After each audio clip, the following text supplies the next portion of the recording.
In the previous video, we saw how we can install SmartGit. SmartGit is a Git client. It helps you to download from a code repository called Git all the code so that you can run it on your local machine without having to rewrite or retype the entire code which was done in probably a classroom setting like mine, or if you go for a development environment, a professional development environment with many developers working in parallel. This is the way that code is being produced for a project. Right. Now we had seen the code in this particular location, hello world, which we had created. Now what I've done is I've created a few more what I call as challenges, and I've put it in the root. So when you come here, you can see that about 7 minutes ago I had committed this code, and it reads that and this is the comment which I had given when I had uploaded this particular bit of code.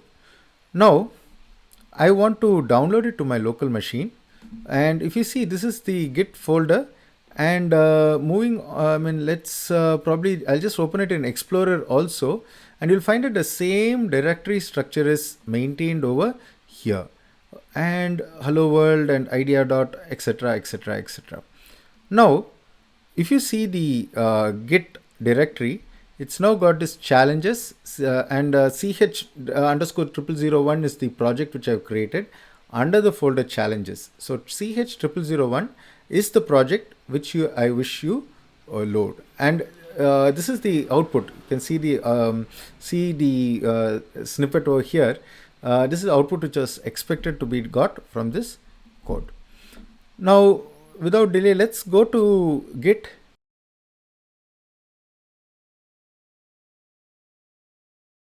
And now it is pulled, and that's what you should also be doing. You should be pulling the code from Git, and now you see the challenges folder has been created.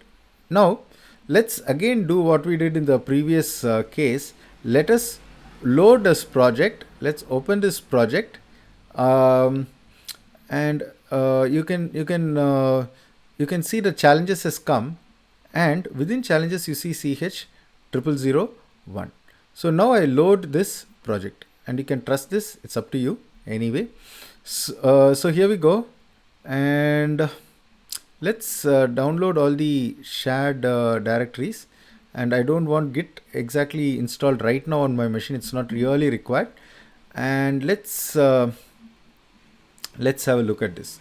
So the source folder is here, and the class name is created. This was the class which I had created and pushed, which I want to have it as a sample for you. Voila!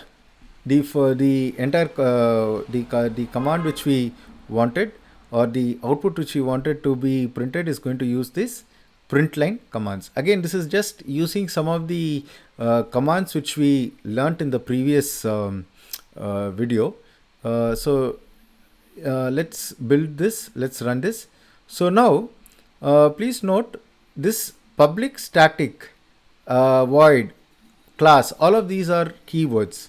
Main provides the entry point. In other words, whenever a class is going to be executed, the first function or first method which Java looks for is main.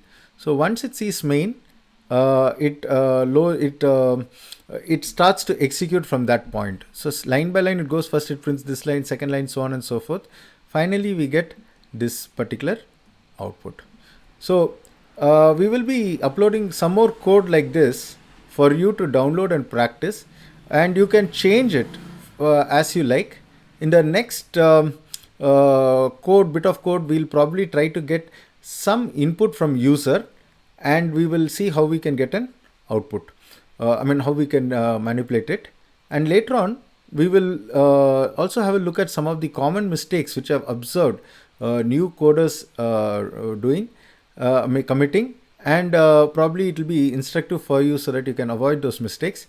And we'll also give you some 5 or 10 bits of code which you can download from Git, execute it, and run it. So you will be finding one more folder the next time you pull from Git called practice. Probably I will have the input, in week 1 you'll find that one more thing where you'll be able to get an input from user and print out the output, and beyond it you'll have some more exercise problem. So till then, bye.